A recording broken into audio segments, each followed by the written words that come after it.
Saule, labs garastāvoklis, mīlestība, draugi, noskaņa, sarunas. Šonedēļ Vīna studija atvēra 3. Rīgā un 4. Latvijā vārtus uz vīna pasauli, aicinot sajūtu ceļojumā, kur gaida tūkstošiem smaržu, sajūtu un garšu. Vīna studijā brīvā gaisotnē var nobaudīt glāzi lieliska vīna, izvēlēties interesantas uzkodas, apsēsties un piemirst dienas steigu, pārlapot laikrakstu vai satikt labu draugu. Veikalā var izvēlēties kādu no 700 pasaules vīniem līdzinešanai vai arī lūgt atvērt to un baudīt turpat. Vīns ir mēra robežās, kad viņu bauda, ja nevis īsti. Tas jau ir tāds skaists, divu vai vairāku cilvēku savienotājs. Man ļoti patīk pie viņiem.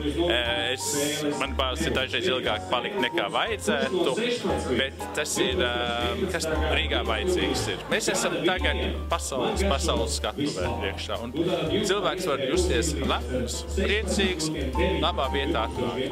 Ne tikai rīznieks, bet arī no ārzemēm.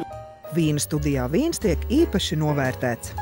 Vīnziņu un vīnu konsultantu komanda izvēl un piešķir goda titulu labākais vīns savā klasē 2011. gadā 16 izciliem vīnu studijas vīniem no Itālijas, Francijas, Vācijas, Spānijas, Jaunzēlandes, Argentīnas un Dienvidāfrikas. Vīnu studijas veikalā šie vīni turpmāk būs marķēti ar īpaša zelta medaļu, kas apliecinās to izcilību un nevainojamo kvalitāti. Bet galvenais jau ir baudīt vīna studijas īpašo atmosfēru un māksliniecisko gaisotni. Šobrīd jaunajā vīna studijā skatāmi Ilzes Avotiņas darbi. Man ir ļoti liels gods un prieks ievadīt šo jauno uzņēmumu, vīna studiju, jaunās telpas, jaunā dzīvē. Es jūtos kā mājās, un kā žurnāla Latvijas arhitektūra redaktors es varu novērtēt viņu kā kārtējo panākumu, jo šeit ir jau izturēts firmas stils.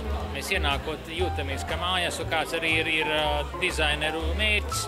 Mums ir iespēja gan pagaršot, piesēst, vēlreiz padomāt pie glāzes un tad izvēlēties to, kas ir pagaršots un kas ir atzīst pa vislabāko. Iekārtams ļoti vienkārši, lietiķis, gana gaišs, mēs varam izlasīt visas etiķetes ar brillēm. Tā kā es domāju, tas ir labākais, kas mums ir šim brīžam, es domāju, tieši no vīna tirdzniecības Latvijā. Es tiešām ar cieņu un noliecot galvu saku paldies par tik brīnišķīgu vietu uz šo jauko Tērbats ielas stūrīt, kas varbūt šī drūmajā laikā ienesīs mums kādu prieciņu vairāk. Vīna studijas stāsts nav tikai par vīnu. Galvenais vīna studijas stāsts ir par sajūtām.